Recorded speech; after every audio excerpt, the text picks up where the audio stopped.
Fala galera, beleza? Hoje a gente começa com mais uma aula de química para vocês.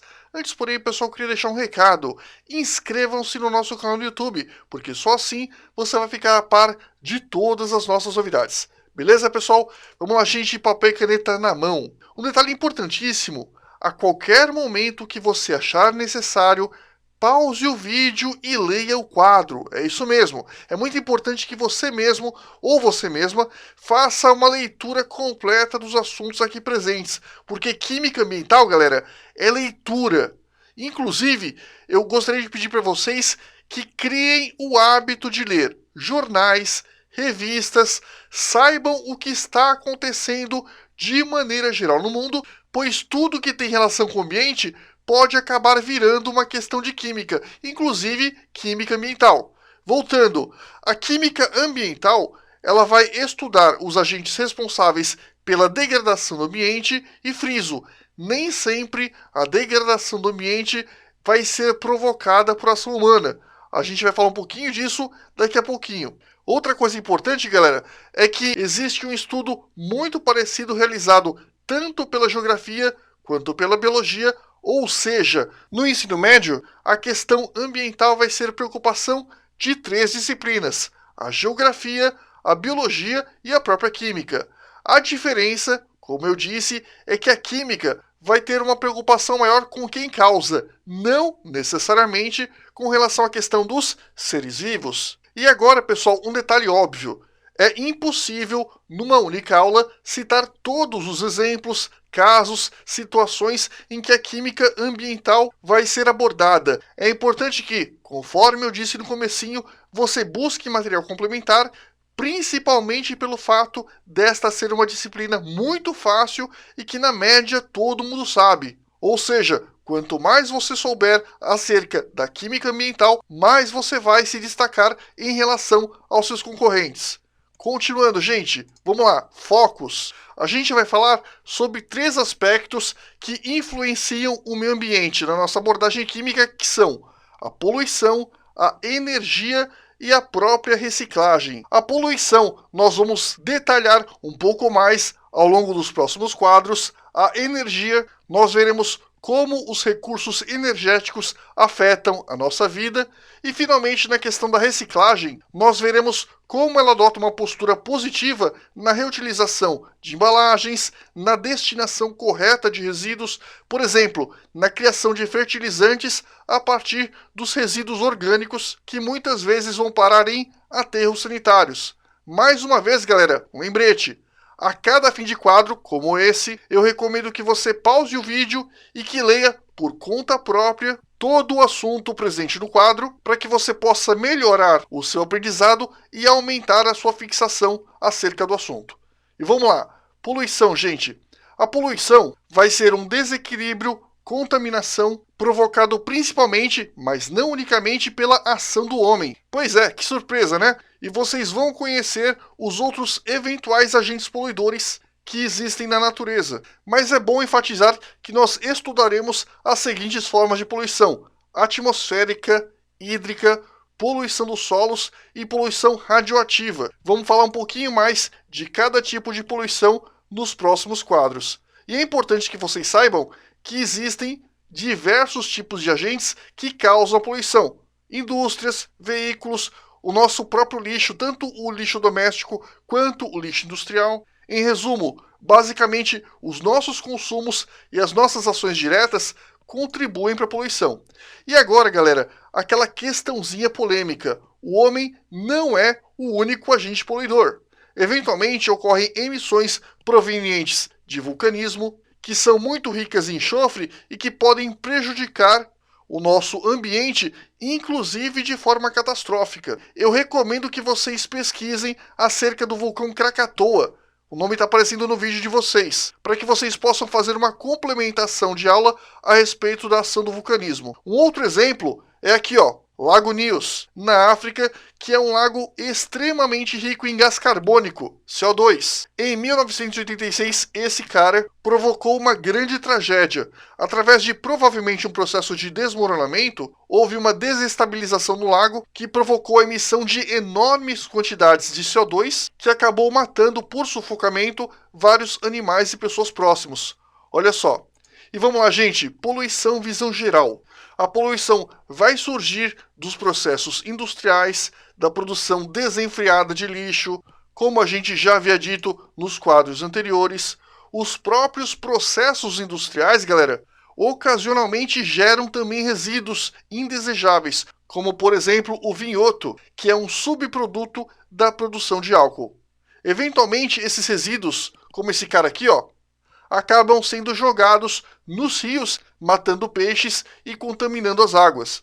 Mais recentemente, entretanto, é bom dizer que esse cara vem sendo cada vez mais utilizado através do seu processo de decomposição na produção de biogás, que consequentemente acaba gerando energia elétrica. Olha que legal, galera! Um problema que posteriormente, um pouco mais pensado, acaba se tornando uma solução, né? No caso, uma solução energética. Uma outra coisa óbvia é que o nosso próprio consumo humano, ele gera lixo, né? Todo mundo sabe que após o seu almoço ou o seu jantar, o que nós temos? Latas de sardinha, os sacos que vêm das compras de supermercado, a Coca-Cola ou a Fanta que acabou, né, através das garrafas PET, enfim, todos esses elementos, eles precisam passar por um processo de reciclagem, justamente para que a gente possa diminuir o lixo urbano. Se nós não fizermos a reciclagem desses materiais, nós acabamos contaminando o meio ambiente, os lençóis freáticos, os mares, os oceanos, os lagos. Acabamos também superlotando a estrutura de aterros sanitários. Uma coisa que pouca gente ainda sabe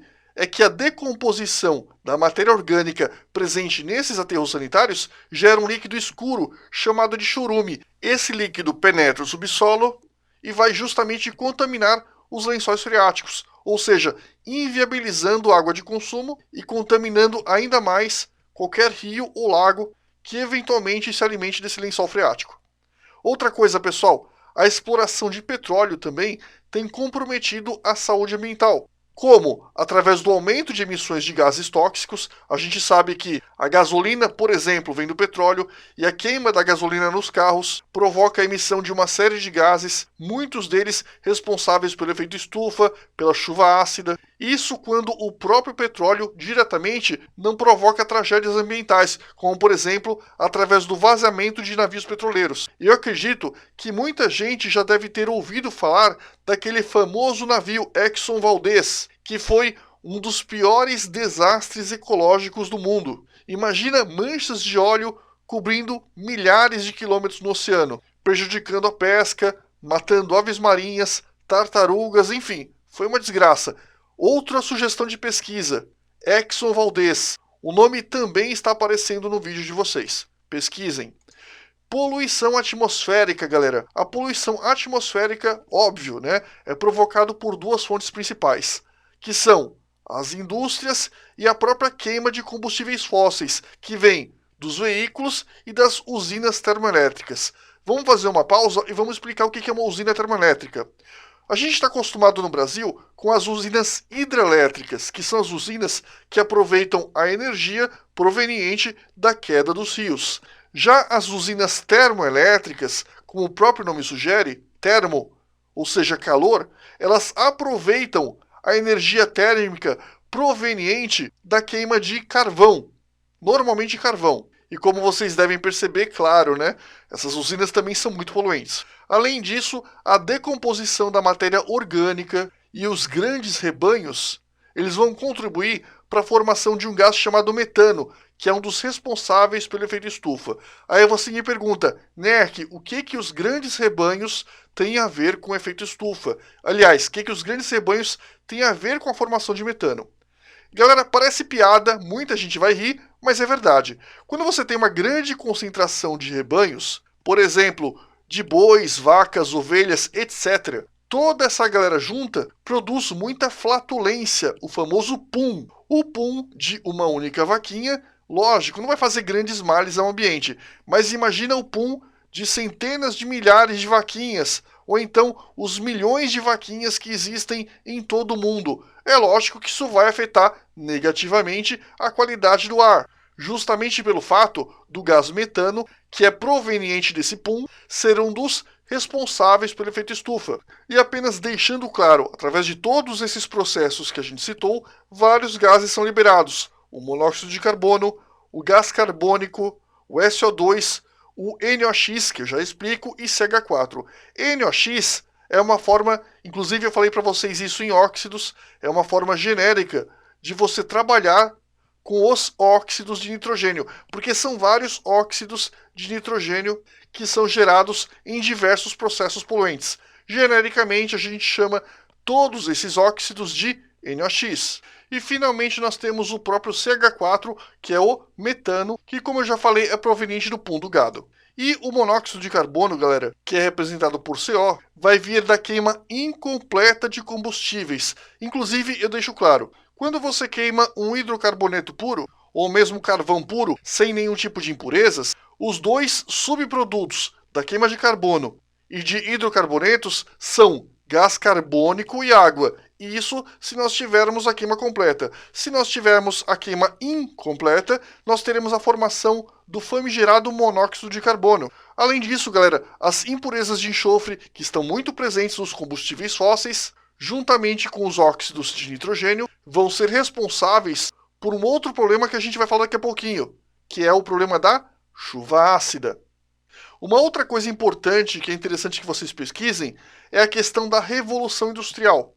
Foi a partir da Revolução Industrial que as emissões poluentes no planeta Terra começaram a se agravar. Óbvio, né? Indústria produz emissão poluente. Quanto mais indústrias, obviamente, mais emissões poluentes. E qual é o fenômeno que marca o nascimento das indústrias modernas? A Revolução Industrial. Obviamente, é o fenômeno que também marca o processo das grandes emissões de poluentes. E agora, gente, nós vamos falar sobre um processo chamado de inversão térmica. Vamos lá.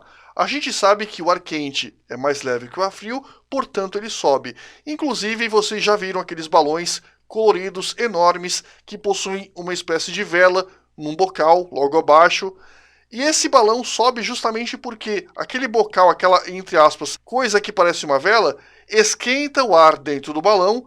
Esse ar fica mais leve, consequentemente o balão sobe. É um processo muito simples. Na natureza, nós também temos correntes de ar quente, correntes de ar fria. A variação dessas correntes provoca a dispersão dos poluentes na atmosfera.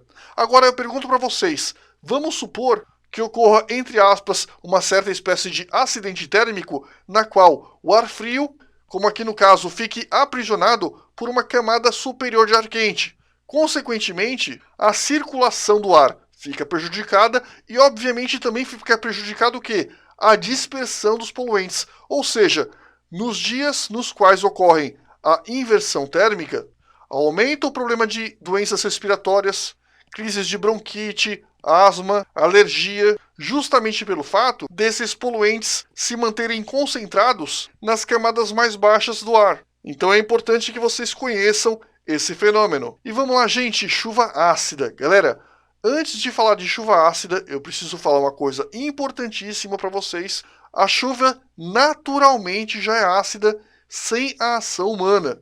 Vou repetir. A chuva naturalmente já é ácida sem a ação humana. Por que isso acontece? Porque na atmosfera existe naturalmente gás carbônico e existe também um pouco de óxidos de nitrogênio que são decorrentes da ação de relâmpagos. Esses dois gases, em pequenas proporções, contaminam a água, deixando ela um pouco ácida, ou seja, a água da chuva, naturalmente, ela já é ácida. E isso não é um problema, porque é uma acidez relativamente pequena.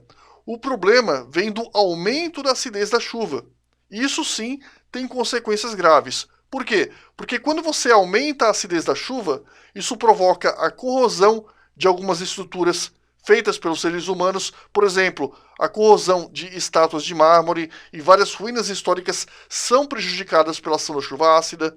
Ocorre também um processo de acidificação de lagos. E galera, existem muitos seres vivos que são muito sensíveis com a questão do pH, ou seja, com a questão da acidez ou alcalinidade do meio ambiente. Isso significa que a acidificação de lagos para esses organismos mais sensíveis acaba sendo um decreto de morte. Além disso, a chuva ácida prejudica os solos, o que obviamente acaba afetando a fauna e a própria agricultura. Outra coisa importante é que a queima de combustíveis fósseis vai liberar um outro tipo de gás chamado de SO2, e esse SO2 vai ser responsável pela ação de um ácido muito mais corrosivo, que é o H2SO4, ácido sulfúrico. Além do ácido sulfúrico, a temperatura extremamente alta presente no motor dos automóveis aumenta a concentração de NOx. E se aumenta a concentração de NOx, aumenta a concentração de ácido, notadamente o ácido nítrico, que também é presente nas chuvas ácidas. Olha então, galera, como esses gases, o SO2 e o NOx, que é o NO e o NO2 principalmente, prejudicam a nossa vida através da formação da chuva ácida. Pois é, guarda isso porque é muito importante. E vamos lá, gente, reações da chuva ácida. Nesse quadro a gente vai detalhar para vocês algumas das reações que ocorrem ou estão relacionadas com a chuva ácida. Então vamos lá.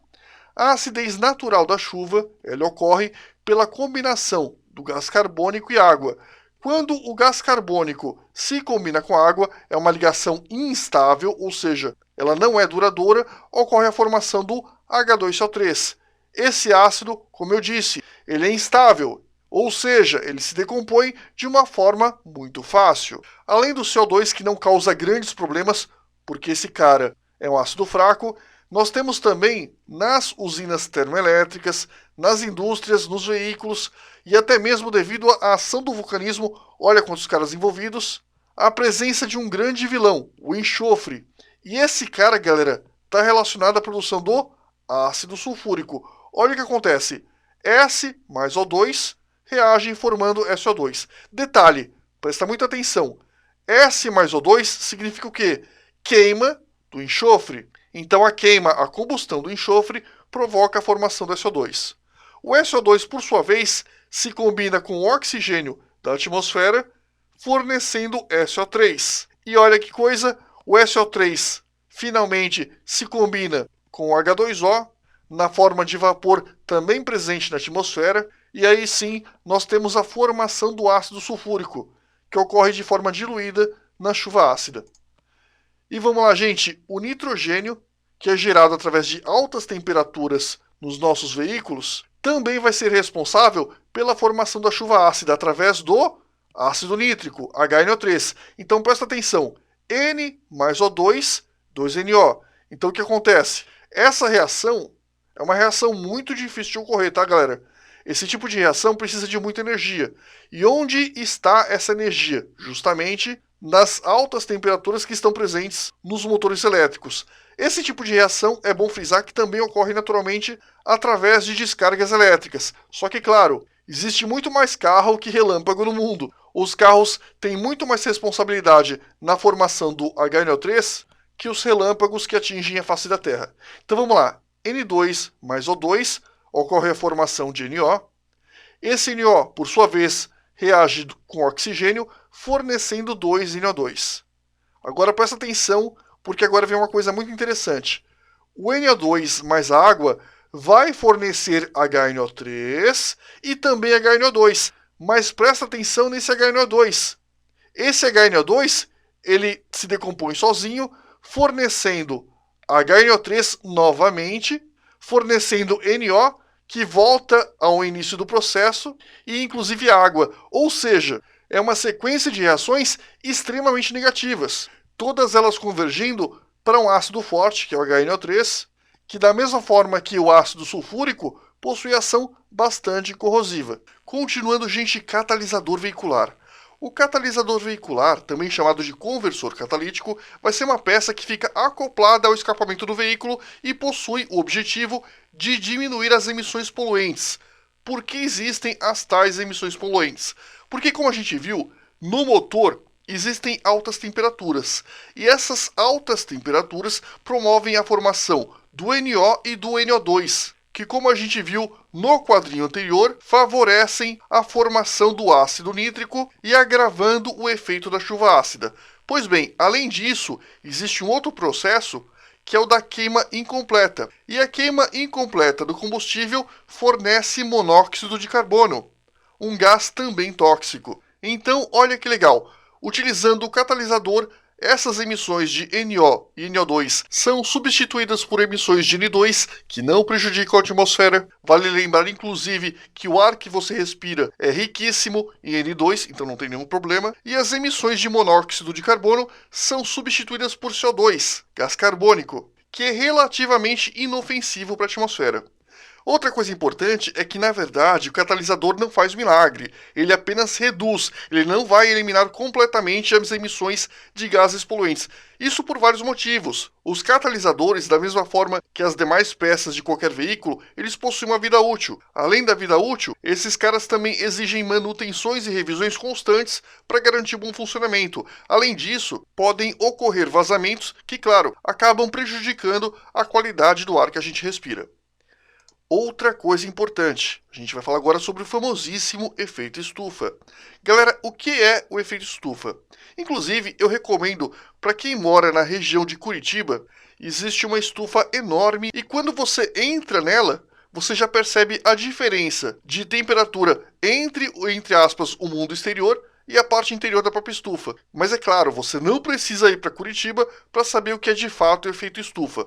Você já deve ter tido uma outra experiência. Você já provavelmente entrou num carro fechado, num dia de sol, e quando isso aconteceu, sentiu um calor insuportável. Quem nunca deixou o carro na praia, foi comer um pastel com caldo de cana, voltou e percebeu que era impossível entrar no veículo. Pois é, esse tipo de efeito que causa essa diferença de temperatura bastante sensível é chamado de efeito estufa. O vidro do carro permite que, entre aspas, o calor entre, mas o calor não consegue sair. Aliás, esse é um dos motivos pelos quais não se deve deixar nem crianças, nem animais desacompanhados no interior do veículo, principalmente em dias muito quentes. Eles de fato podem acabar morrendo. De maneira muito parecida, a nossa atmosfera ela age como se tivesse uma espécie de estufa, cobertor transparente, que da mesma forma que o vidro do seu carro, vai acabar retendo a maior parte do calor. Mas, ao contrário do que muita gente pensa, o efeito estufa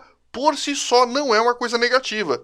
Inclusive, é uma coisa maravilhosa e é por causa do efeito estufa natural, friso, que a vida existe no nosso planeta. Olha só, o efeito estufa existe naturalmente e é isso que mantém as temperaturas amenas no planeta. Se não existisse o tal efeito estufa, o que aconteceria? O nosso mundo perderia muito calor à noite. E lógico, a gente sabe que o gelo é bastante reflexivo, a situação só pioraria. Porque justamente pelo fato do gelo ser bastante reflexivo, menos calor ainda seria absorvido pelo nosso planeta. A gente acabaria enfrentando, claro, uma outra era glacial. Então, o friso é o efeito estufa natural que mantém as temperaturas amenas na superfície terrestre.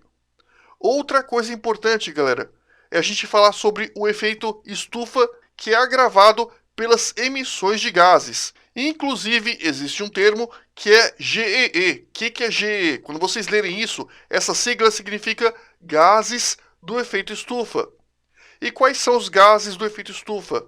O gás carbônico, o metano, N2O, os antigos CFCs, clorofluorocarbonos, o ozônio e, lógico, o vapor d'água, que obviamente não é um gás, mas que também é responsável em menor grau pela questão do efeito estufa. E agora vai uma curiosidade muito interessante para vocês. Vocês conhecem o planeta Vênus, que é o segundo planeta a partir do Sol? Olha só, nós somos o terceiro planeta do Sistema Solar mais distante do Sol. Primeiro vem Mercúrio, depois vem Vênus. E agora eu pergunto para vocês, quem é o planeta mais quente do Sistema Solar? Aí você vai me responder, Nerk, deve ser o cara que fica mais perto, no caso Mercúrio. Olha que legal, não. O planeta mais quente do Sistema Solar, em média, é justamente o planeta Vênus. E olha que ele não é o primeiro, ele é o segundo entre os planetas mais próximos do Sol. E por qual motivo as temperaturas médias desse cara são tão altas? Simples. Justamente pelo fato dele possuir uma atmosfera muito densa. E essa atmosfera extremamente densa do planeta agrava em muito as temperaturas médias da superfície. Para vocês terem uma ideia, essas temperaturas são suficientes para derreter o chumbo. Olha que legal. Inclusive, o planeta Vênus ele é muito utilizado como exemplo, obviamente um exemplo negativo, daquilo que o efeito estufa, ou melhor, o seu agravamento, poderia provocar no nosso planeta. Polêmica do efeito estufa. Pois é, galera, nem tudo são flores. Nem todo mundo concorda com a existência do tal efeito estufa. Olha só, nem todos os cientistas concordam com a questão do efeito estufa e, claro, com a questão do aquecimento global. Quando a gente fala que o efeito estufa não existe, lógico, a gente não está falando, ninguém é louco de falar, da questão do efeito estufa natural. Esse inquestionavelmente existe. O que se questiona, na verdade, é a questão do agravamento desse efeito e, consequentemente, o aumento das temperaturas médias, que é chamado de aquecimento global. Então, olha só, existem alguns teóricos que acreditam que a atmosfera, ao invés de agir como um cobertor, na verdade age de forma contrária, repelindo o calor do Sol. Porque olha só, como que age um cobertor? Um cobertor, ele, entre aspas, aquece um corpo, servindo como uma forma de isolante. No efeito estufa, a nossa atmosfera ocupa o lugar desse cobertor. Só que os teóricos, alguns deles, acreditam que a atmosfera acaba, na verdade, ao invés de servir como um cobertor, como um escudo que acaba repelindo o Sol. Existem ainda outros teóricos que acreditam que a quantidade de gases do efeito estufa é ainda residual demais para qualquer tipo de efeito notável na atmosfera. E isso, detalhe, mesmo com a questão da Revolução Industrial. Então, para muitos teóricos, toda essa questão de efeito estufa, aquecimento global, não passa de papo furado. Beleza, e vamos lá.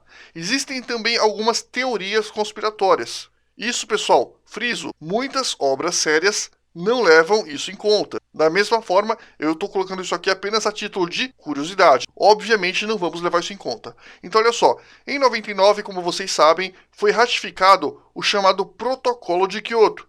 E o que foi o Protocolo de Kyoto? Grosso modo, foi um compromisso entre diversos países que concordaram em diminuir as emissões gasosas ao longo dos anos seguintes. Só que nós tivemos o caso dos Estados Unidos, bastante notório, e eles não aceitaram o protocolo. Ué, mas por que os Estados Unidos não aceitaram a questão do protocolo de Kyoto? Simples, porque diminuição de redução gasosa significa muitas vezes a redução da produção industrial. E com redução de produção industrial, o que acontece? Muito bem, vários tipos de comprometimentos da economia, desempregos, etc. Em outras palavras, ratificar o protocolo de Kyoto afetaria negativamente a economia americana. Por causa disso, eles não aceitaram o tal protocolo. Exatamente por isso, muitos desses teóricos que são de origem americana estariam, na verdade, tentando colocar o efeito estufa em xeque, justamente pelo fato de que, se for uma teoria falha, não faria sentido a ratificação do tal protocolo.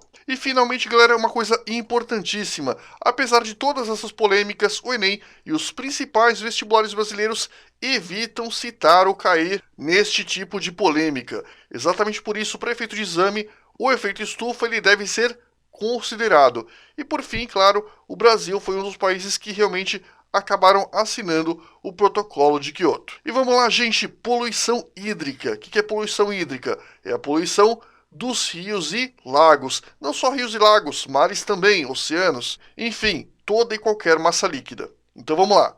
A poluição dos rios e lagos não é novidade. Vocês já conhecem a questão dos resíduos industriais, os processos agrícolas e até mesmo os nossos próprios esgotos. Todos esses resíduos diluídos acabam caindo nos rios e acabam provocando contaminações que comprometem a fauna e flora locais. Os grandes rios poluídos como o Tietê, muitas vezes eles acabam se tornando conhecidos como esgotos a céu aberto. E galera, realmente, eu não sei se vocês já conhecem o rio Tietê, o rio Pinheiros, o rio Tamanduateí e tantos outros rios poluídos que existem pelo Brasil. Muitos desses rios recebem uma carga tão grande de esgoto que realmente eles deixam de ser rio e passa a ser um esgoto não canalizado, provocando uma série de problemas para o pessoal que mora próximo a eles. E eu nem preciso falar que esses rios, eles acabam muitas vezes desaguando em oceanos, afetando a vida marinha.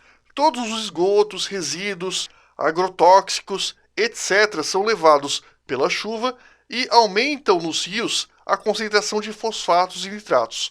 E o que acontece quando você aumenta a concentração de fosfato e nitrato? Você promove um processo chamado de eutrofização, que é o crescimento desordenado de algas que acabam diminuindo a oxigenação e também, claro, tornam insustentável a sobrevivência de diversos seres vivos. Galera, a eutrofização nada mais é do que uma superfertilização do meio. Quando você superfertiliza um meio, mais especificamente o meio aquoso, isso acaba promovendo o crescimento dessas algas. Agora, para um pouquinho e pensa comigo. Imagina esse monte de algas bloqueando a ação dos raios luminosos do Sol. Imagina essas mesmas algas diminuindo a quantidade de oxigênio que é tão necessária para os peixes. Pois é, o que você tem? Um processo de catástrofe ambiental. E finalmente uma curiosidade, olha só pessoal, que triste, né? Em alguns países existem consumos excessivos de remédios controlados. E o que acontece? Esses remédios controlados, eles são excretados pela urina. E os peixes dos rios acabam justamente afetados por essa urina contaminada e acabam sofrendo alterações de comportamento. Outra coisa, galera, nem toda água do planeta é potável. Muita gente que olha quanta água tem no Amazonas, tal, não é bem assim. 97% de toda a água do planeta é salgada. Olha só, 97% é quase toda a água do planeta. Sobram apenas 3%. Só que desses 3%, 2% está presente em geleiras e calotas.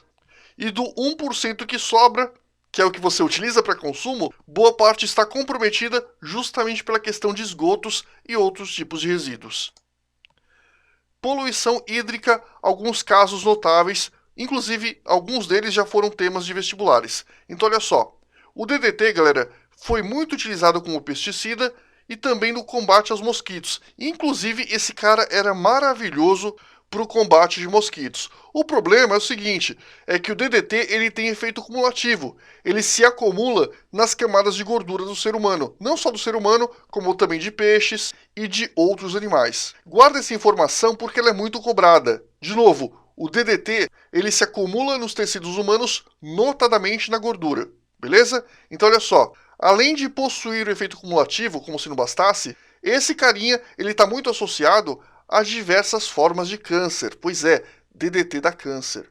E mesmo esse cara tendo sido banido, hoje em dia, no planeta Terra, poucos países ainda utilizam DDT. O uso de agrotóxicos ainda, galera, é um problema na questão da contaminação de rios e lagos. Não tem jeito. O que acontece? Ocorre a chuva acaba arrastando não só uma parte dos fertilizantes, que pode provocar a eutrofização, como também arrasta uma parte dos próprios agrotóxicos que acabam se acumulando nas cadeias alimentares.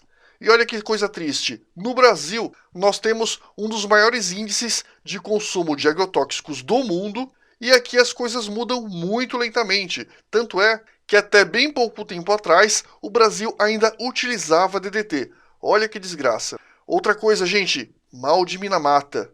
Em primeiro lugar, o que é Minamata? Minamata, galera, é uma região do Japão, mais especificamente chamada de Baía de Minamata, e nessa região ocorreu uma série de incidentes bastante estranhos. A primeira coisa que aconteceu foi o surgimento de vários peixes mortos que começaram a se acumular nos entornos da baía.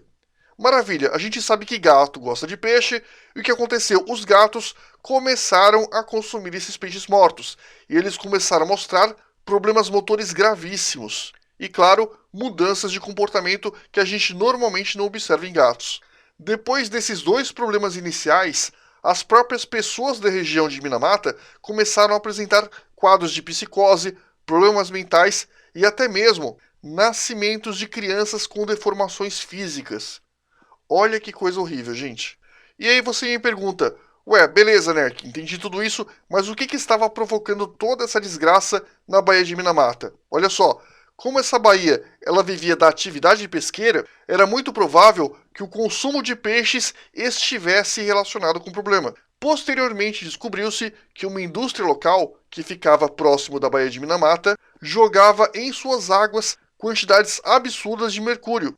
E o mercúrio, da mesma forma que o DDT, acaba se acumulando na cadeia alimentar, mas com respostas mais negativas a curto prazo. E finalmente um exemplo positivo, né? Chega de falar de desgraça. O rio Tamisa. Gente, o rio Tamisa era um rio muito poluído e biologicamente morto, ou seja, não existia oxigenação suficiente para que existisse vida no tal rio Tamisa, né? Esse rio, só para destacar, é um rio que fica na Inglaterra. O que aconteceu é que a população local se conscientizou, promoveram a construção de sistemas de captação e melhoraram o tratamento de esgotos que eram despejados no rio Tamisa. Conclusão: hoje, este rio, que era um rio completamente morto, acabou se tornando um exemplo, porque ele possui atualmente mais de 120 espécies de peixes, muitas das quais bastante exigentes com relação à qualidade das águas.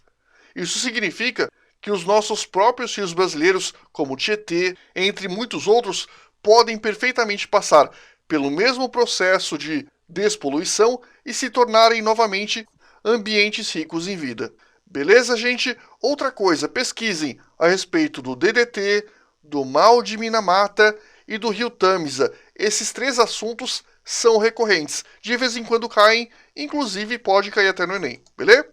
E vamos lá, tratamento de esgotos. O tratamento de esgoto domiciliar ele vai passar pelas seguintes fases. Primeira fase é a chamada de gradeamento. O que é gradeamento? O gradeamento ele vai tirar a sujeira grossa, né? É um sistema de grades muito finas ou caixas de areia. E esse sistema, conforme eu falei para vocês, vai impedir a sujeira graúda, que é composta de tampas de garrafa, papéis, plásticos, de penetrar no sistema. Depois do gradeamento, o processo vai se tornando cada vez mais específico. A gente passa por um processo de desarenação. O que é desarenação? Remoção da areia. Então, olha só, ocorre um processo de decantação. O que é decantação? Você deixa a água, entre aspas, descansar, a parte sólida vai para o fundo. Por decantação, nós separamos a parte da areia para impedir o entupimento da tubulação. Pois é, né? Nesse processo todo, a água é canalizada e a presença desses grãos de areia, obviamente, poderia prejudicar o sistema. Depois disso, nós temos um novo processo, que é chamado de tratamento primário. Esse tratamento primário é uma nova fase de decantação, da mesma forma que a desarenação, só que agora o objetivo não é mais retirar areia. O objetivo vai ser retirar aquela parte sólida bastante fina, que vai acabar se acumulando no fundo do tanque, na forma de um lodo. E esse lodo, olha que legal, ele pode ser aproveitado em fertilizantes. Depois do tratamento primário, nós temos, obviamente, o tratamento secundário. E uma coisa legal é que, até o momento, 90% das impurezas foram removidas através dos processos anteriores. Só que, claro, a água aqui ainda não é satisfatória para o consumo humano. Uma parte da água do tratamento secundário pode ser aproveitada para limpeza pública e o restante da água vai continuar o tratamento através da adição de micro-organismos e a aeração da água por agitação. Essas duas ações em conjunto agilizam a decomposição residual e, claro, ajudam a tornar a água ainda mais pura. Depois do tratamento secundário, existe também o tratamento terciário, mas o fato é que isso raramente é feito. Normalmente, depois do tratamento secundário, essa água acaba sendo devolvida aos rios e o processo de descontaminação é feito normalmente. Vamos lá, gente. Poluição dos solos. Olha só. A contaminação dos solos é muito comum em aterros sanitários. Nerk, o que é um aterro sanitário? Aterro sanitário é lixão, um terreno muito grande onde boa parte do lixo doméstico e o lixo industrial acabam sendo acumulados. Esses lugares são chamados de aterros sanitários. É claro que nos aterros sanitários existe muito material orgânico, galera. E esse material orgânico, quando se decompõe, ele acaba gerando um líquido viscoso de odor horrível, que é chamado de chorume. Essa coisa nojenta penetra o solo e acaba contaminando os lençóis freáticos. Exatamente por isso você não pode, claro, consumir água de poços que são provenientes da perfuração de locais próximos a aterros sanitários. É suicídio. Por curiosidade, existe um processo muito parecido que ocorre nos cemitérios com a decomposição dos corpos. Quando você enterra um ente querido, infelizmente ele acaba se decompondo e novamente promovendo a formação de um líquido que agora é chamado de necrochorume. E o necrochorume, da mesma forma que o chorume, acaba também penetrando os lençóis freáticos e prejudicando a qualidade dos solos.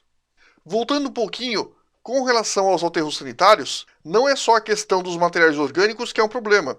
Nós também temos a presença de metais pesados como chumbo, cádmio, das baterias, mercúrio, das lâmpadas, pilhas, etc. E todos esses caras, esses metais pesados, eles vão possuir uma ação muito contaminante, que acaba dificultando a recuperação do ambiente. Outra coisa, galera, conforme eu já falei para vocês várias vezes, né? É que na verdade, quando a gente fala de solo, os solos estão muito ligados aos rios. Se você tem a poluição dos rios, óbvio, você vai ter a poluição dos solos locais. Se você tem a poluição dos solos, óbvio, você tem a poluição dos rios locais. A gente separa os tipos de poluição, mas muitas vezes ela afeta mais de um tipo de ambiente. Então olha só, o uso de pesticidas, herbicidas e outros tipos de compostos, eles vão possuir efeito negativo por uma ação muito parecida com o que ocorre com o chorume, ou seja, o bagulho desce e acaba afetando a qualidade dos lençóis freáticos. E novamente, pela ação das chuvas, vocês estão cansados de saber, esse material acaba se acumulando nos rios. E vamos lá, existem outras ações deletérias, só que elas são estudadas em biologia, como por exemplo o desmatamento. Só que pra gente, da química, esses processos não são estudados, pelo menos não de maneira direta. Outra coisa, gente, apesar de não ser tecnicamente considerada como poluição, existem 110 milhões de minas terrestres no mundo. Quando eu falo aqui de mina terrestre, eu estou falando daquele dispositivo que você pisa e explode a perna, e não das minas de minérios, que também, claro, são deletérias. Então olha só, essas minas, esses explosivos, eles são artefatos que são muito difíceis de serem detectados. E além da contaminação provocada pela ação das chuvas nesse material, obviamente acaba sendo um risco constante para as pessoas e animais. Inclusive, galera, só por curiosidade, uma mina terrestre custa em torno de 3 a 5 dólares. Mas os processos posteriores de eliminação dessas minas podem levar mais de milhares de dólares. Olha que coisa chata. Poluição radioativa. Gente, todos vocês conhecem os efeitos negativos do uso militar da energia nuclear. Uns exemplos bons disso são Hiroshima e Nagasaki.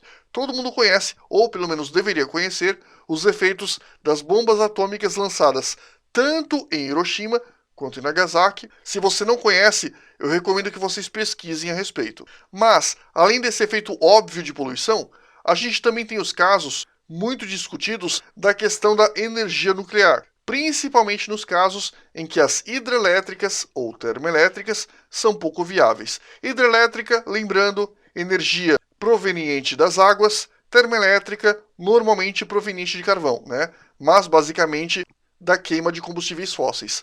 O combustível utilizado nas usinas atômicas é o chamado urânio enriquecido, ou seja, o isótopo de urânio 235. E como que é o processo? Através do bombardeamento desse cara com nêutrons, o átomo de urânio ele vai se tornando cada vez mais instável e acaba se dividindo, gerando outros nêutrons que vão repetir esse processo naquilo que a gente chama de reação em cadeia. E esse processo, galera, é muito energético. A energia gerada da decomposição do urânio é aproveitado no aquecimento de água em temperaturas altíssimas. Esse aquecimento vai provocar o acionamento de algumas turbinas e é justamente o funcionamento dessas turbinas que vai ser responsável pela geração de eletricidade.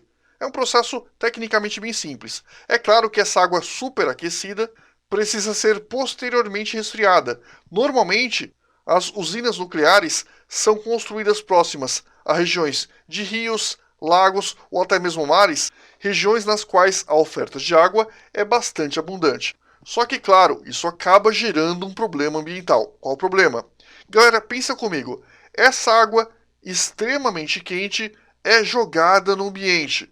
Mesmo sendo água, eu pergunto para vocês, o que acontece se vocês jogarem água fervente no aquário? Você mata os peixes, mata também os possíveis vegetais presentes no aquário. Você prejudica o ambiente. É exatamente a mesma coisa que acontece com o lançamento de água quente proveniente das usinas nucleares.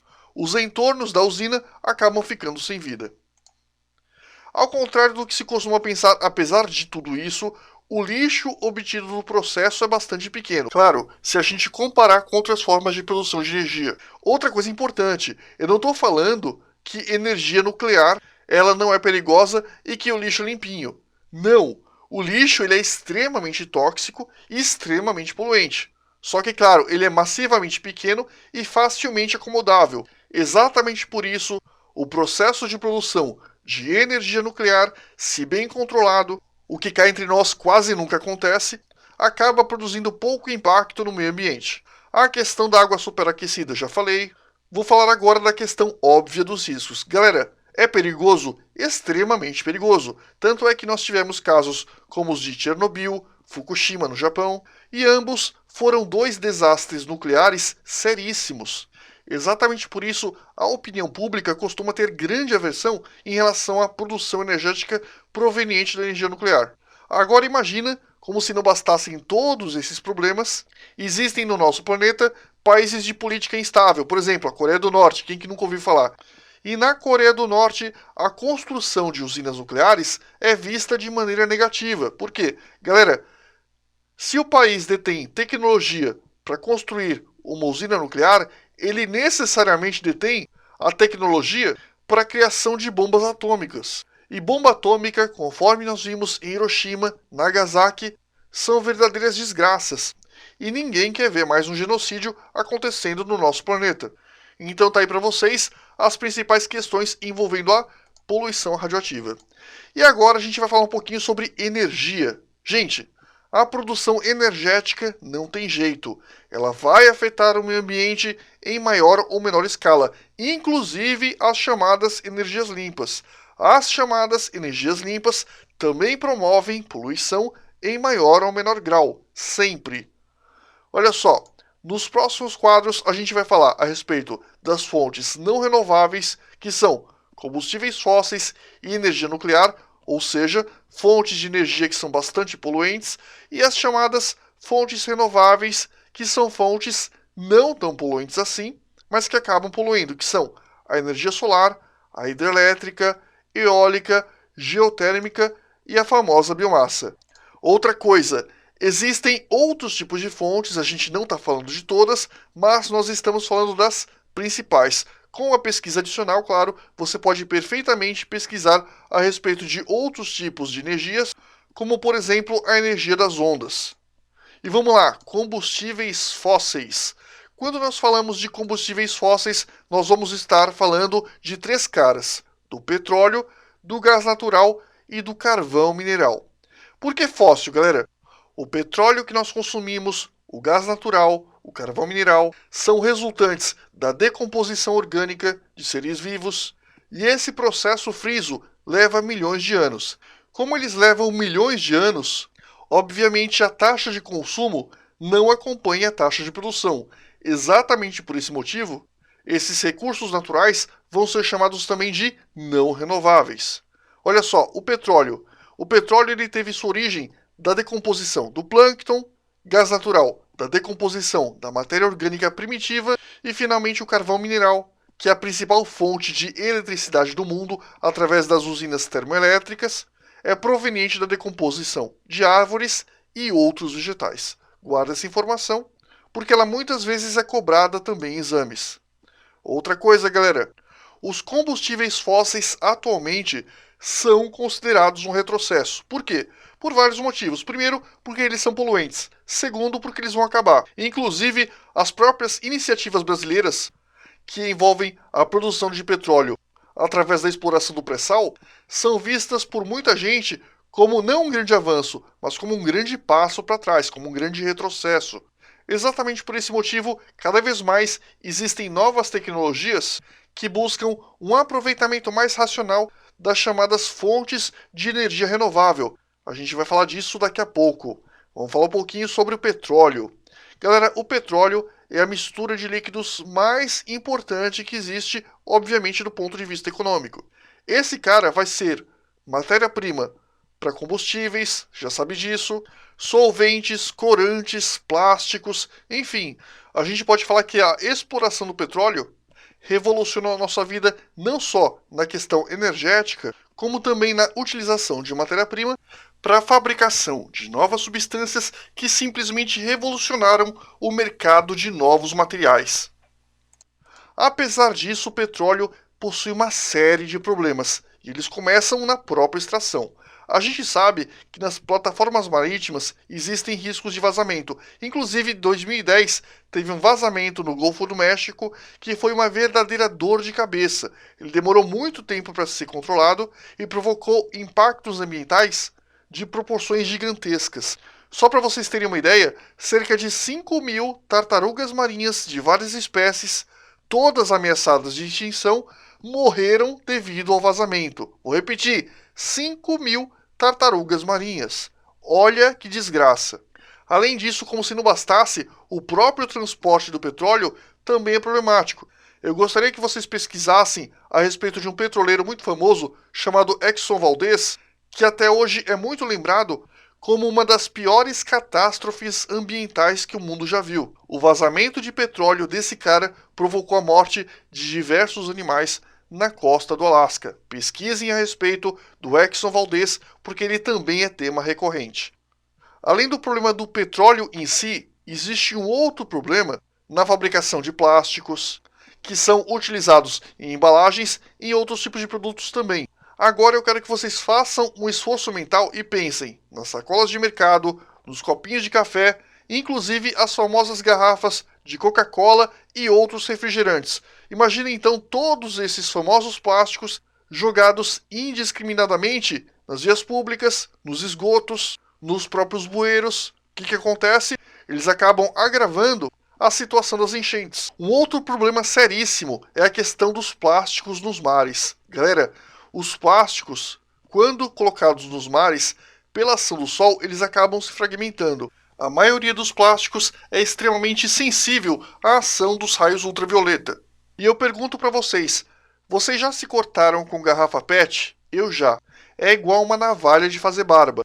Agora imagine esses vários fragmentos flutuando no meio do oceano, muitos deles coloridos e bastante chamativos. O que acontece?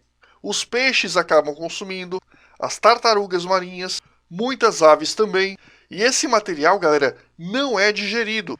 Ele acaba se acumulando no estômago e quando não provoca o sufocamento, os animais acabam morrendo de fome justamente pelo fato de se tornarem incapazes de digerir qualquer outro tipo de alimento. Uma verdadeira tragédia ambiental. Vamos falar um pouquinho a respeito do gás natural.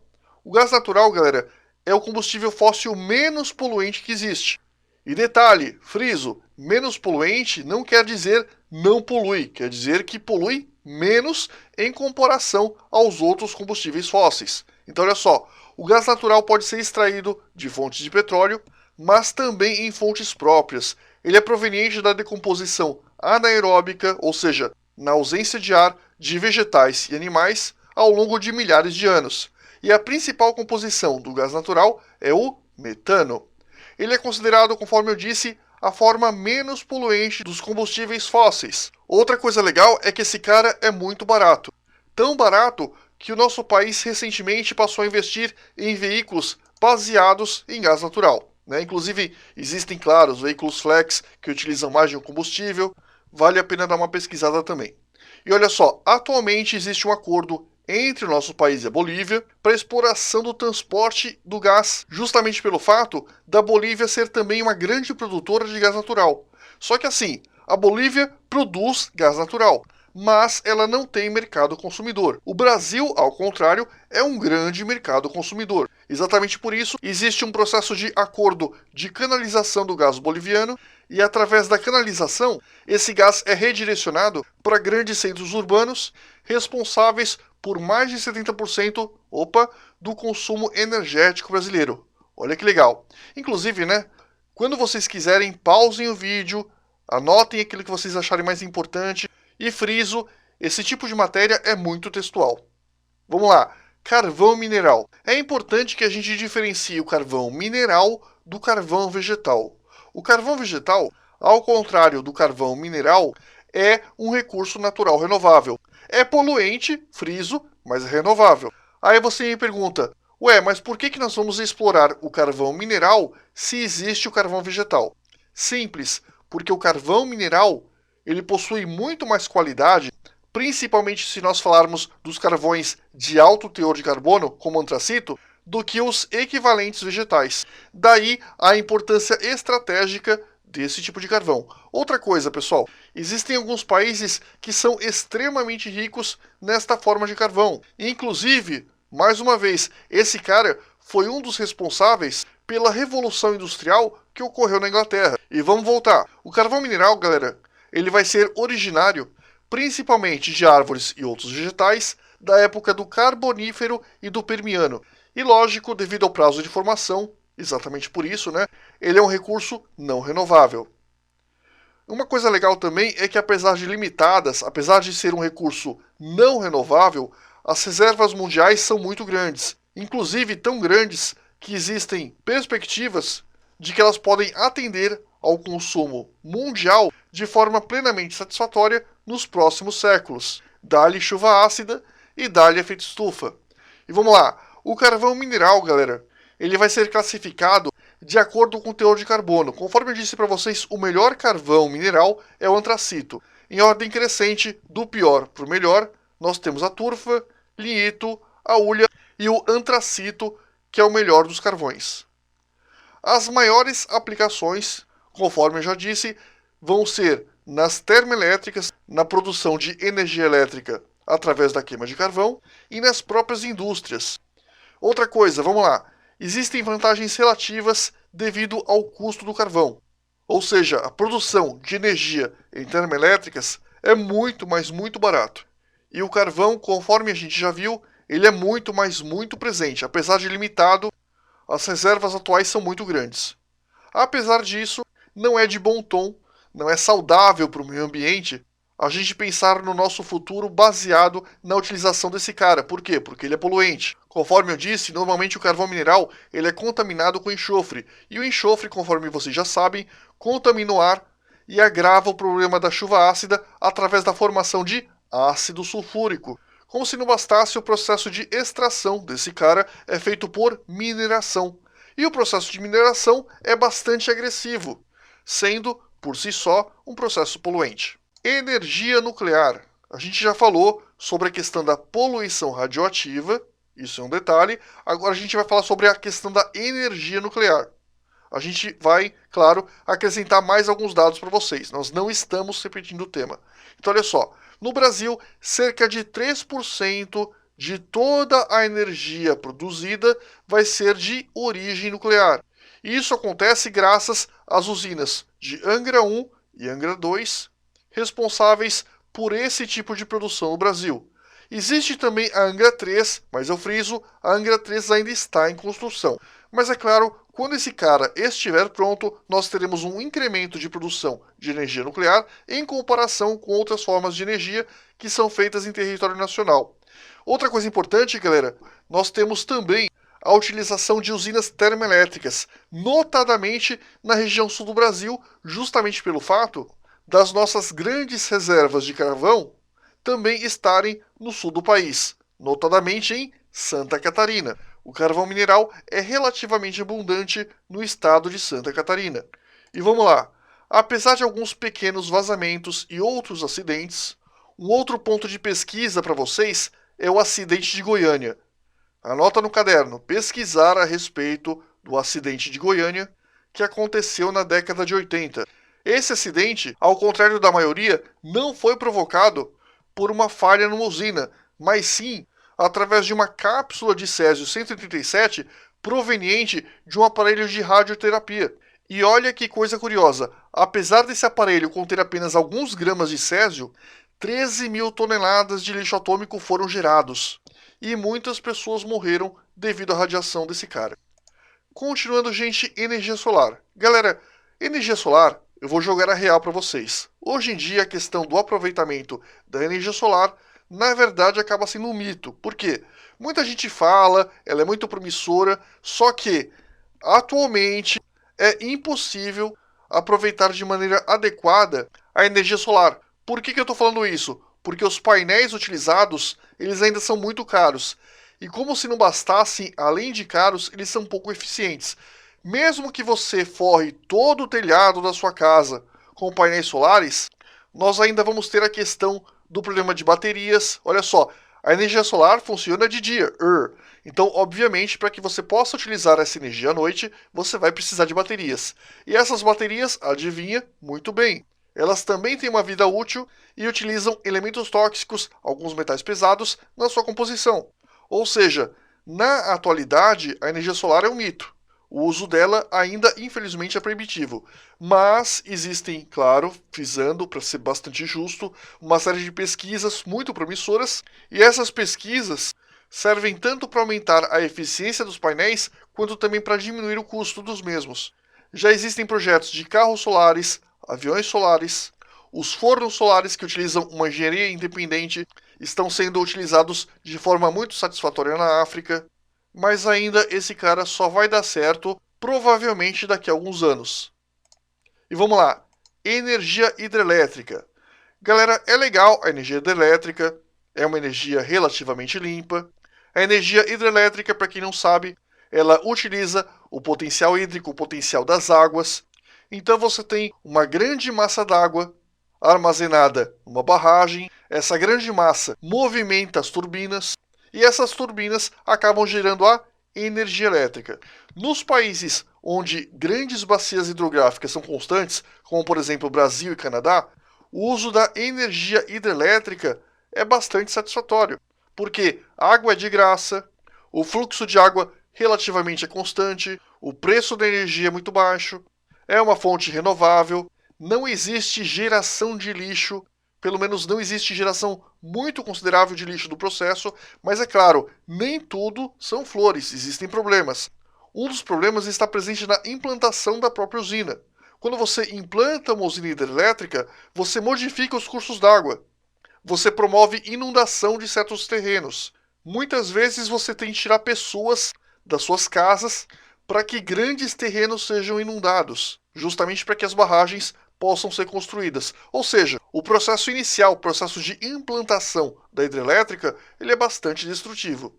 Posteriormente, a manutenção acaba não sendo tão destrutiva assim. É claro que também tem a questão da reprodução de certas espécies de peixes que acabam sendo prejudicadas pela construção das tais barragens. Outra coisa importantíssima, agora sim, uma análise mais química, a energia elétrica, ela está muito associada à produção de alumínio. Como que você produz alumínio? Através de eletrólise da bauxita. Agora eu pergunto para vocês, se a energia elétrica for cara, o que acontece com o preço do alumínio? Vai ser caro também. Exatamente por isso, países nos quais a energia hidrelétrica é bastante abundante são promissores na produção de alumínio. Um grande exemplo disso é o próprio Canadá. Olha que legal, pessoal. O Canadá ele é um grande produtor de alumínio, só que ele não possui grandes reservas de bauxita, que é o principal minério de alumínio. O que o Canadá faz? O Canadá importa as reservas de bauxita da Jamaica, que é um país sem grandes potenciais hídricos, e no Canadá a energia barata contribui para a obtenção do alumínio através do processo de eletrólise. Olha que 10! Essa é uma questão recorrente em química descritiva. E vamos lá, energia eólica, energia dos ventos. A energia eólica, ela sofre de alguns problemas muito parecidos com os da energia solar. São dois problemas, sazonalidade e armazenamento energético. O que é sazonalidade? São dependentes das estações do ano. E armazenamento energético significa que, quando não estiver ventando, eu preciso de uma forma, claro, de armazenar essa energia. Uma outra vantagem da energia eólica é que não existem emissões gasosas nem geração de resíduos. E qual que é a lógica de funcionamento? Muito simples. Da mesma forma que na energia hidrelétrica, que você tem uma turbina que precisa ser movimentada pela ação da água, na energia eólica é o vento que movimenta essa turbina. No caso, os aerogeradores são muito parecidos com cataventos gigantescos. E esses cataventos, digamos assim, são movidos pela ação dos ventos e através desse processo muito simples ocorre a formação de energia elétrica. No mundo inteiro, inclusive no Brasil, olha que 10, não ficamos de fora mais uma vez, existe a exploração da energia eólica. Inclusive, eu digo mais, a curto prazo, ela tem se mostrado mais promissora que a solar. A energia solar, infelizmente, engatinha no mundo.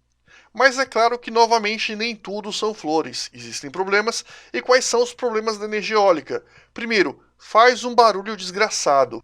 Não dá para você ter o aproveitamento da energia eólica de forma consistente em meio urbano. Segundo, ela descaracteriza a paisagem. Quem já viu um aerogerador sabe que esses caras muitas vezes são mais altos que postes. Então eu quero que vocês imaginem um monte de antena celular, uma do lado da outra. É horrível. E para finalizar, eles podem prejudicar a migração de aves. Continuando, galera, energia geotérmica. O que é isso? A energia geotérmica é proveniente da Terra. Geo quer dizer terra. E como que a gente explora a energia proveniente da Terra? Muito simples. A gente sabe que a cada quilômetro perfurado, em média, nós temos um incremento de 25 graus Celsius de temperatura. Isso significa que, digamos, em 4 quilômetros perfurados, nós teremos mais ou menos a temperatura de ebulição da água. Agora, olha que legal, nós temos então 100 graus Celsius e nós também temos uma maneira inteligente de aproveitar essa energia, que é muito parecida, inclusive, com a forma com a qual nós aproveitamos a energia nuclear. Olha que legal.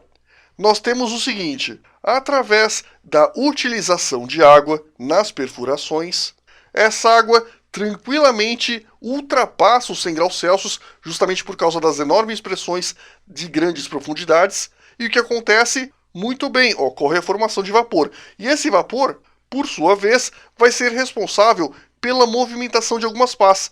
Pronto! Vai ser essa movimentação de pás que vai transformar a energia térmica proveniente da água em energia elétrica. E a energia geotérmica, uma coisa legal, é que ela é muito utilizada, ela já é uma realidade em alguns países do planeta, notadamente na Islândia. Para vocês terem uma ideia, na capital da Islândia, que é Reykjavik, nós temos um percentual de 95% de energia proveniente de onde? Justamente da energia geotérmica. Mas é claro, em termos absolutos, os Estados Unidos ainda são o maior produtor mundial desta forma de energia.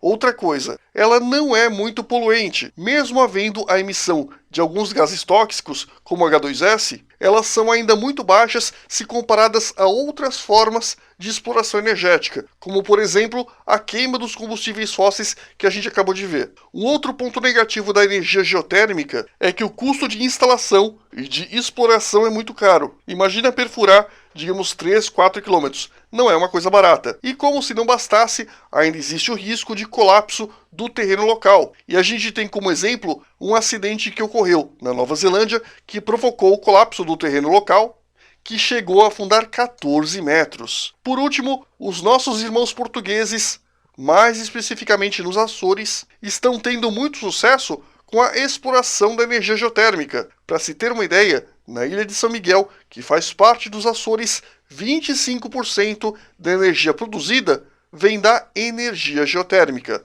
Então tá aqui para vocês os principais detalhes desta forma de energia. E vamos lá, gente! Biomassa e biocombustíveis. Primeiramente, o que é biocombustível? Biocombustível, galera, são os combustíveis de origem biológica. E nisso nós temos vários exemplos. Nós temos desde o álcool, que pode ser proveniente da cana ou do milho, que vocês já conhecem, como também biocombustíveis de origem animal, vulgo esterco, ou mesmo diretamente do lixo orgânico. O lixo orgânico, como nós vimos aqui, tem várias fontes. Vem desde o nosso lixo doméstico, até mesmo como subproduto da exploração do álcool. Quando você produz álcool, o bagaço da cana ou do milho pode ser reciclado e também ser utilizado na produção de biocombustíveis. E vamos lá. Claro, né, gente, existem vantagens e desvantagens, da mesma forma que nos demais casos, no uso dos combustíveis orgânicos. Quais são as vantagens? A gente sabe que as emissões são menores, são fontes renováveis, né? A gente sabe que, por exemplo, tanto a cana quanto o milho nós conseguimos plantar, os animais se reproduzem e assim por diante. Logo, o aproveitamento dessa biomassa na produção de biocombustíveis torna essa exploração como sendo a exploração de um recurso renovável. E o ponto negativo principal é que a produção de biocombustíveis pode comprometer a produção de alimentos. Pergunto para vocês, faça o seguinte esforço mental. Eu tenho milho. Esse milho pode virar pipoca ou pode virar combustível. Adivinha onde eu vou ganhar mais dinheiro? justamente em combustível. Só que eu não como e eu não bebo combustível, pelo menos não de forma direta. Eu preciso me alimentar. Então fica claro que, pensando exclusivamente no lucro, a questão da exploração dos biocombustíveis vai acabar, claro, comprometendo a produção de alimentos. Os exemplos eu já dei, né, pessoal? Eu falei para vocês que o etanol, o álcool, que é utilizado como combustível, é proveniente tanto da cana quanto do milho. No Brasil, o nosso álcool é proveniente da cana-de-açúcar e olha, cuidado aí, nos Estados Unidos o álcool é majoritariamente proveniente do milho, não da cana-de-açúcar. Cuidado com essa informação. Além disso, na exploração dos dejetos de animais ou do lixo orgânico, nós temos a produção do biogás, que é essencialmente composto de metano. Esse biogás, galera, é muito utilizado nos veículos urbanos. Com certeza, você já deve ter pego algum ônibus na vida e muito provavelmente esse ônibus era movido a biogás. Existem alguns modelos que utilizam esse combustível. E finalmente nós temos aqui que a produção de biogás ela tem sido muito satisfatória em diversas fazendas ao longo do Brasil. Por exemplo, na criação de suínos. Não apenas na criação de suínos, tá, pessoal? Na criação de aves, bois, vacas, ovelhas, etc. Como que funciona a produção de biogás? Então olha só, daqui a pouquinho eu vou mostrar para vocês um diagrama, eu vou explicar rapidamente. A gente sabe que o suíno urina e defeca, pois é, ele produz dejetos. Esses dejetos são canalizados e acumulados numa grande piscina, que é lacrada, e dentro dessa piscina, esse material acaba fermentando, sofre ataque de bactérias, e essas bactérias vão produzir o quê? Muito bem, o metano, entre outros gases, naturalmente. Esse metano, por sua vez, ele é reaproveitado através da produção de energia elétrica e é claro que as bactérias deixam um certo resíduo. E esse resíduo restante ele é um excelente fertilizante, que por sua vez pode ser utilizado no cultivo de vegetais e esses vegetais, claro, voltam ao ciclo, servindo de alimentação, por exemplo, na criação de suínos. Através disso, a gente consegue montar um diagrama que a gente vai mostrar para vocês na próxima página. Vamos lá então, olha aqui o diagrama, nós temos aqui o porquinho feliz, e esse processo de criação do porco, por exemplo, é chamado de suinocultura. A suinocultura, ou seja, a criação de porcos, vai produzir dejetos. Esses dejetos são aproveitados na produção de biogás e fertilizante. Esse biogás é aproveitado para fornecimento de energia. O fertilizante é que vai ser aproveitado na agricultura. Cuidado, o biogás não vai ser aplicado, pelo menos não diretamente, na agricultura. Ele é utilizado para geração de energia elétrica. O fertilizante é que vai ser aproveitado para a agricultura. Então vamos lá. Uma parte dessa produção é direcionada para a produção de ração, que novamente volta à suinocultura. E nós acabamos com isso tendo um ciclo virtuoso. Beleza? Continuando. Gasogênio. Galera, o que é gasogênio? Hoje em dia, esse conceito não tem tanta importância assim, mas durante a Segunda Guerra Mundial, a produção de gasogênio foi bastante exigida. Então olha só, a gente sabe que a gasolina vem do petróleo e que os carros movidos a álcool só surgiram no país depois de 1979. Então imagina o seguinte cenário, você está no período da Segunda Guerra Mundial, na década de 40, você tem um carro, ou você tem um caminhão, e você tem dois problemas. O álcool não existe ainda, pelo menos não em escala comercial, e a gasolina é essencialmente importada. O que você faz então? Você utiliza uma gambiarra chamada de gás pobre. O que é o gás pobre? O gás pobre também muitas vezes é chamado de gasogênio, tá, gente? E gasogênio vai dar nome a duas coisas, tanto ao gás quanto à caldeira que gera esse gás. Então nós podemos chamar o gás do gasogênio de gasogênio ou o gás proveniente do gasogênio de gás pobre. Fica a seu critério. Então olha só, uma caldeira que era chamada de gasogênio era acoplada aos veículos e ela usava lenha ou carvão vegetal. E através da lenha ou do carvão vegetal nós tínhamos a produção de CH4 ou H2, entre outros gases, claro. E esses dois eram de fato os combustíveis do veículo. É claro que esse sistema era pouco eficiente, era muito poluente, mas era muito melhor do que ter o veículo ou o caminhão parado em casa ou na empresa. Então olha só, o gás pobre permitiu que uma parte da frota de ônibus, carros e caminhões pudessem voltar à normalidade através da utilização desta forma de energia. Com o fim da guerra, claro, a gente já sabe que esse cara é pouco eficiente, muito poluente, naturalmente ele caiu em desuso e tanto os carros e caminhões voltaram a circular normalmente. Continuando, gente, reciclagem. Galera, eu acho que todos vocês sabem o que é reciclagem. É um assunto muito em voga na mídia. Para quem não sabe, de uma forma muito simples, a reciclagem é o reaproveitamento de alguns recursos. Simples assim. E o ato de reciclar, ele é tão importante quanto o ato de produzir. Por que a gente está falando isso? Porque através do processo de reciclagem, matas deixam de ser derrubadas, oceanos deixam de ser poluídos, ou seja, aquele pedaço de plástico, aquela tampinha de garrafa, pode ser reaproveitado num outro processo industrial. E como se não bastasse, muita energia pode ser economizada, notadamente no caso da produção de alumínio. Conforme eu já falei para vocês, a produção de alumínio no mundo é dependente do processo de eletrólise, o que obviamente provoca um gasto absurdo de energia elétrica. Se nós reciclamos o alumínio, ele deixa de ser extraído e obviamente o processo de eletrólise vai deixar de ser necessário. Com relação aos plásticos que eu já havia citado, eles podem ser refundidos, principalmente os chamados termoplásticos, que são os plásticos que, entre aspas, derretem e podem ser moldados por temperatura. Logo, esses caras podem ser transformados em baldes, tapetes industriais, vassouras, etc, etc. Muito melhor do que acabar no meio do oceano e ficar matando tartaruga marinha, não é verdade?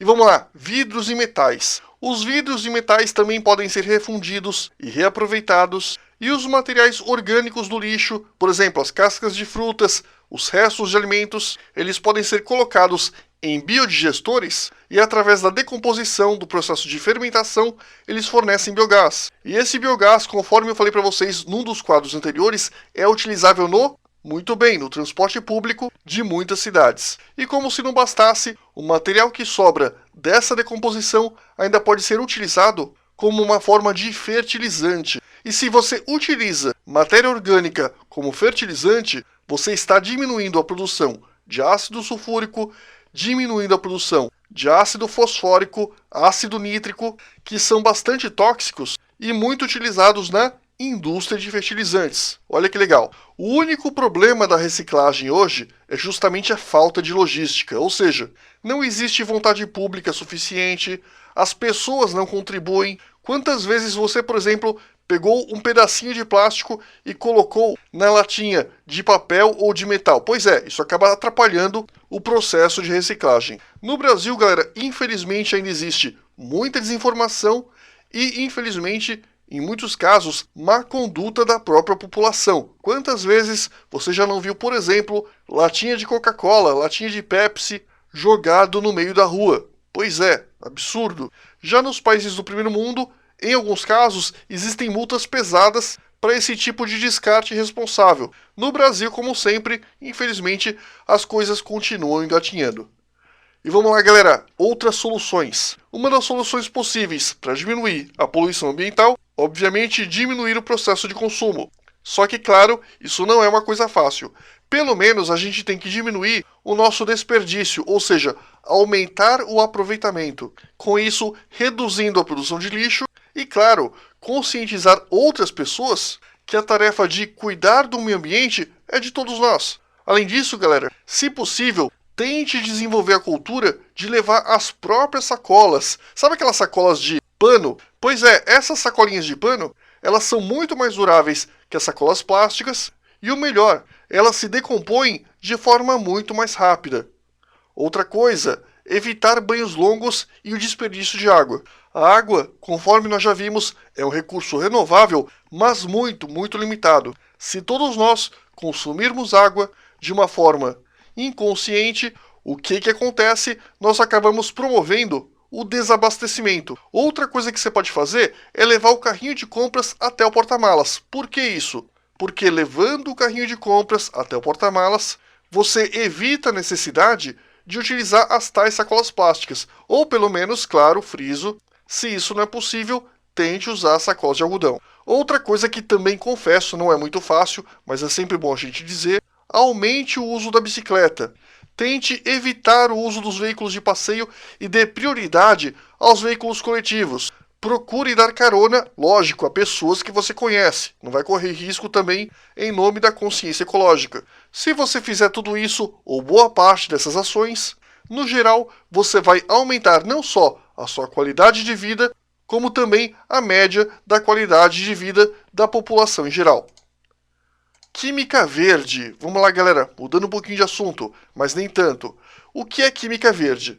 Esse assunto já foi tema do Enem. Se eu não me engano, no próprio Enem do ano passado. Então vamos lá. Química verde, como você já deve estar desconfiando, é um processo químico que é pensado no meio ambiente. Exatamente por isso, a química verde, ela vai pensar nos processos produtivos tendo em mente os seguintes aspectos: menor geração de resíduos tóxicos ao meio ambiente, redução do consumo energético e redução de desperdícios, maximizando o uso de matéria-prima. Isso tudo é óbvio, né, pessoal? Se você tem menor geração de resíduos tóxicos, obviamente você gera menos poluição. Redução do consumo energético. A gente acabou de ver que diversas formas de energia acabam sendo poluentes. Então, se nós tivermos uma redução do consumo energético, por tabela, você acaba reduzindo a emissão de poluentes. E claro, redução de desperdícios e a maximização do uso da matéria-prima cai naquela coisa do uso consciente. Além de tornar o processo economicamente mais viável, ele também se torna ecologicamente mais viável. Finalmente, nós temos o descarte racional e apoio à reciclagem. Descarte racional significa minimizar o impacto daquilo que você está descartando, e o apoio à reciclagem recai nesse item, a maximização do uso da matéria-prima. Beleza, pessoal? Guarda esse quadrinho porque ele é muito importante. E vamos lá, finalmente a gente vai falar um pouco sobre as questões do Enem. No Enem, galera, as questões de química ambiental muitas vezes estão associadas a outras questões como estequiometria, solubilidade e outros assuntos. Ou seja, elas não são de fato questões de química ambiental, pelo menos não no sentido de aprofundar o assunto. No entanto, existem algumas outras questões teóricas, essas sim, que acabam cobrando alguns dos conceitos de química ambiental, que são um pouco mais raras. É muito importante que você leia revistas, jornais, porque também é bom que você saiba que o assunto de química ambiental está muito associado com o conceito de atualidade. Por isso, não basta apenas que você leia o seu livro, fique por dentro do que acontece ao seu redor. Nos próximos quadros, a gente vai mostrar para vocês alguns exercícios que já caíram no Enem e que acabaram cobrando esses assuntos. Vamos lá? Exercício 1. Pausa o vídeo e tenta fazer. E aí, pessoal, fizeram? Vamos lá então, Enem 2014, a elevação da temperatura da água de rios, lagos e mares diminui a solubilidade do oxigênio, pondo em risco as diversas formas de vida aquática que dependem desse gás. Se essa elevação de temperatura acontece por meios artificiais, dizemos que existe poluição térmica. As usinas nucleares, pela própria natureza do processo de geração de energia, podem causar este tipo de poluição, que parte do ciclo de geração de energia das usinas nucleares está associada a esse tipo de poluição. Aí nós temos uma série de fases, vamos ler as alternativas.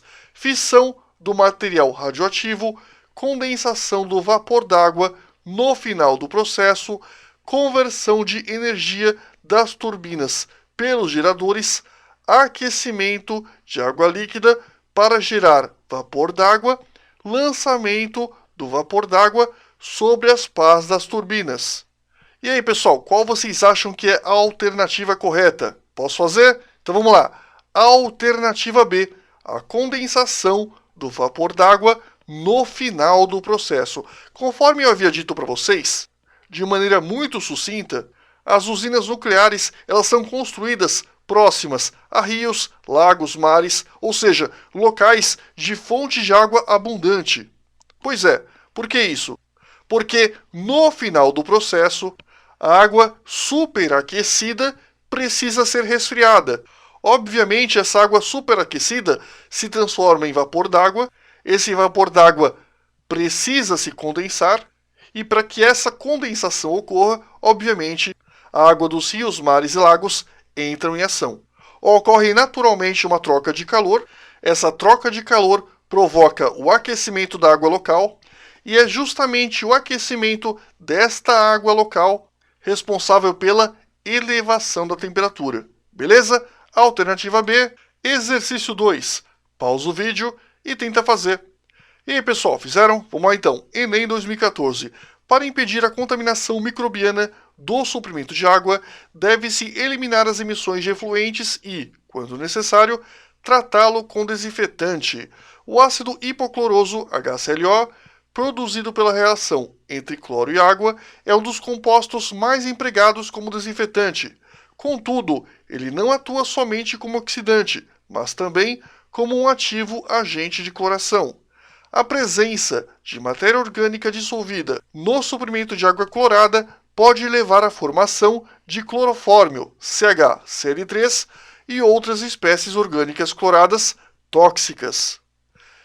Visando eliminar da água o clorofórmio e outras moléculas orgânicas, o tratamento adequado é aí nós temos a alternativa A, filtração com o uso de filtros de carvão ativo, fluoretação pela adição de fluoreto de sódio, coagulação pela adição de sulfato de alumínio, correção do pH pela adição do carbonato de sódio e, finalmente, floculação em tanques de concreto com a água em movimento. Galera, olha só, é desse tipo de questão que eu estava falando. Ela mistura tanto conceitos de química ambiental, quanto conceitos de química descritiva, como também conceitos de separação de misturas. Muitas vezes, questões de química ambiental acabam misturadas com outros tipos de conceitos. Beleza? É o caso aqui. E a alternativa correta vai para A, filtração, com o uso de filtros de carvão ativo. O carvão ativo é um conceito que vale a pena saber, ele é muito, mas muito utilizado em filtros. Por quê? Porque esse cara tem uma propriedade chamada de adsorção. O que é a adsorção? Cuidado,